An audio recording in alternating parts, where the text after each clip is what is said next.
Iran Israel സംഘർഷം അതിന്റെ ഏറ്റവും തീവ്രമായ ഘട്ടത്തിലൂടെ കടന്നുപോകുമ്പോൾ യുദ്ധകളത്തിലെ മിസൈലുകളെക്കാൾ വേഗത്തിൽ സോഷ്യൽ മീഡിയയിൽ പ്രചരിക്കുന്നത് അവിശ്വസനീയമായ ഗൂഢാലോചനാ സിദ്ധാന്തങ്ങളാണ്.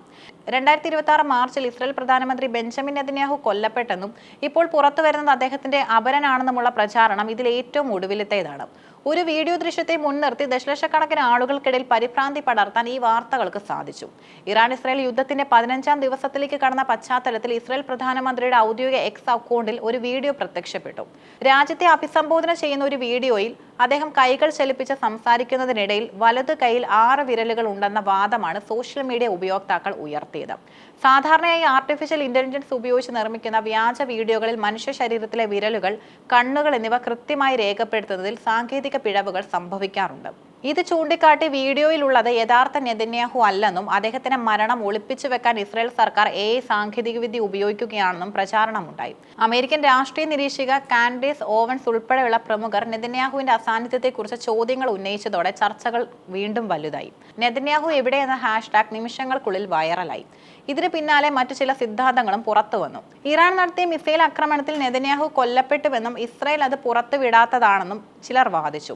വീഡിയോയിലുള്ളത് നെതന്യാഹുവിനോട് സാമ്യമുള്ള മറ്റൊരാളാണെന്നും ദൃശ്യങ്ങളിൽ അദ്ദേഹത്തിന്റെ മുഖഭാവങ്ങളിലും കൈവിരലുകളിലും വ്യത്യാസമുണ്ടെന്നും ആരോപണമുയർന്നു. നെതന്യാഹുവിന്റെ മകൻ യാർ നെതന്യാഹു ദിവസങ്ങളായി സോഷ്യൽ മീഡിയയിൽ സജീവമല്ലാത്തത് കുടുംബത്തിൽ എന്തോ അത്യാഹിതം സംഭവിച്ചു എന്നതിന്റെ തെളിവായും വ്യാഖ്യാനിക്കപ്പെട്ടു. വിവാദമായ വീഡിയോ സൂക്ഷ്മമായി പരിശോധിച്ച ഫാക്ട് ചെക്കിംഗ് ഏജൻസികളും സാങ്കേതിക വിദഗ്ധരും ഈ വാദങ്ങളെ തള്ളിക്കളഞ്ഞു. വീഡിയോയുടെ 6 വിരലുകൾ എന്നത് വെറും ഒരു ഒപ്റ്റിക്കൽ ഇല്യൂഷൻ മാത്രമാണെന്നാണ് കണ്ടെത്തൽ. നെതന്യാഹു മൈക്രോഫോണിന് സമീപം കൈകൾ ചലിപ്പിക്കുമ്പോൾ ക്യാമറയുടെ ആംഗിളും വെളിച്ചത്തിന്റെ പ്രതിഫലനവും കാരണം കൈപ്പത്തിയുടെ ഒരു ഭാഗം അധിക വിരലായി തോന്നിപ്പിച്ചതാണ്. ദൃശ്യങ്ങൾ സോഷ്യൽ മീഡിയയിൽ അപ്ലോഡ് ചെയ്യുമ്പോൾ അവയുടെ ഗുണമേന്മ കുറയുകയും ചലിക്കുന്ന വസ്തുക്കളുടെ അരികുകളിൽ അവ്യക്തത വരികയും ചെയ്യുന്നത് സാധാരണമാണ്. ഇതാണ് വിരലുകൾ കൂടിക്കലർന്നത് തോന്നാൻ കാരണം. ആധുനിക AI ഡിറ്റക്ടറുകൾ ഉപയോഗിച്ച് പരിശോധിച്ചപ്പോൾ വീഡിയോ യഥാർത്ഥമാണെന്നും അത് കൃത്രിമമായി നിർമ്മിച്ചതല്ലെന്നും വ്യക്തമായി. അഭ്യൂഹങ്ങൾ അതിരുകടന്നതോടെ ഇസ്രയേൽ പ്രധാനമന്ത്രിയുടെ ഓഫീസ് ഔദ്യോഗികമായി പ്രതികരിച്ചു. പ്രധാനമന്ത്രി സുഖമായിരിക്കുന്നു, അദ്ദേഹം സുരക്ഷിതനാണെന്ന് ഓഫീസ് വക്താക്കൾ അറിയിച്ചു. യുദ്ധകാലത്ത് ശത്രുരാജ്യങ്ങൾ ബോധപൂർവം പടർത്തുന്ന വ്യാജ വാർത്തകളാണിതെന്നും ജനങ്ങൾ പരിഭ്രാന്തരാകേണ്ടതില്ലെന്നും ഇസ്രയേൽ മാധ്യമങ്ങളും റിപ്പോർട്ട് ചെയ്തു. യുദ്ധമുഖത്ത് നിൽക്കുന്ന ഒരു ഭരണാധികാരിയെ മാനസികമായി തളർത്താനും രാജ്യത്തെ സൈന്യത്തിനിടയിൽ ആശങ്കക്കുഴപ്പം ഉണ്ടാക്കാനും ലക്ഷ്യമിട്ടുള്ള സൈക്കോളജിക്കൽ വാർഫെയറിന്റെ ഭാഗമാണിതെന്നും വിലയിരുത്തപ്പെടുന്നു.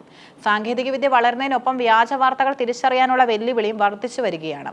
നെതന്യാഹുവിന്റെ കാര്യത്തിൽ സംഭവിച്ചത് ഡീപ് ഫേക്ക് പാരനോയ എന്ന പ്രതിഭാസമാണ്. കണ്ണിൽ കാണുന്നതെല്ലാം സത്യമാണെന്ന് വിശ്വസിക്കുന്ന കാലം കഴിഞ്ഞു എന്നതിന്റെ ഓർമ്മപ്പെടുത്തലാണ് ഇത്തരം സംഭവങ്ങൾ. ഔദ്യോഗിക സ്ഥിരീകരണമല്ലാതെ സമൂഹ മാധ്യമങ്ങളിൽ പ്രചാരണങ്ങൾ വിശ്വസിക്കുന്നത് വലിയ പ്രത്യാഘാതങ്ങൾ ഉണ്ടാക്കും. ഇറാൻ ഇസ്രയേൽ സംഘർഷം അതിന്റെ ഏറ്റവും നിർണായകമായ ഘട്ടത്തിലൂടെയാണ് ഇപ്പോൾ കടന്നു പോകുന്നത്. പതിറ്റാണ്ടുകളായി നിലനിന്നിരുന്ന നിഴൽ യുദ്ധം മാറി ഇരു രാജ്യങ്ങളും നേരിട്ടുള്ള ഏറ്റുമുട്ടലിലേക്ക് നീങ്ങിയത് പശ്ചിമേഷ്യയാകെ യുദ്ധഭീതിയിൽ ആഴ്ത്തിയിരിക്കുകയാണ്. 2026 മാർച്ചിലെ കണക്കനുസരിച്ച് ഇരു രാജ്യങ്ങളും തമ്മിലുള്ള മിസൈൽ ഡ്രോൺ ആക്രമണങ്ങൾ രൂക്ഷമായി തുടരുന്നു. ഇസ്രയേലിന്റെ സൈനിക കേന്ദ്രങ്ങളെ ലക്ഷ്യമിട്ട് ഇറാൻ നടത്തുന്ന മിസൈൽ വർഷങ്ങൾക്ക് ശക്തമായ തിരിച്ചടി നൽകുമെന്ന നിലപാടിലാണ് പ്രധാനമന്ത്രി ബെഞ്ചമിൻ നെതന്യാഹുവും ഇസ്രയേൽ പ്രതിരോധ സേനയും.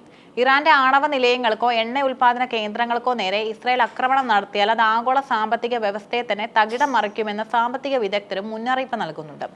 അതേസമയം ലെബനിലെ ഹിസ്ബുള്ളയും യമനിലെ ഹൂതികളും ഇറാന് പിന്തുണയുമായി സജീവമായി രംഗത്തുണ്ട്. ഇത് യുദ്ധത്തിന്റെ വ്യാപ്തി വർദ്ധിപ്പിക്കുന്നു. അമേരിക്കൻ സഖ്യകക്ഷികളും ഇസ്രയേലിന് പ്രതിരോധ കവചം ഒരുക്കുമ്പോൾ റഷ്യയും ചൈനയും മേഖലയിൽ സമാധാനം വേണമെന്ന് ആവശ്യപ്പെടുന്നുണ്ടെങ്കിലും ഇറാന്റെ താൽപര്യങ്ങൾ സംരക്ഷിക്കപ്പെടണമെന്ന പക്ഷക്കാരാണ്. ഐക്യരാഷ്ട്രസഭയുടെ സമാധാന ശ്രമങ്ങൾ ഇതുവരെയും ഫലം കണ്ടിട്ടില്ല. ചുരുക്കത്തിൽ ലോകരാജ്യങ്ങൾ 2 ചേരികളായി തിരിയുന്ന ഒരു 3ാം ലോക മഹായുദ്ധത്തിന് സമാനമായ സാഹചര്യമാണ് പശ്ചിമേഷ്യയിൽ നിലനിൽക്കുന്നത്. ഈ സംഘർഷം പരിഹരിക്കപ്പെട്ടില്ലെങ്കിൽ അത് ലോക സമാധാനത്തിന് വലിയ ഭീഷണിയായി മാറും.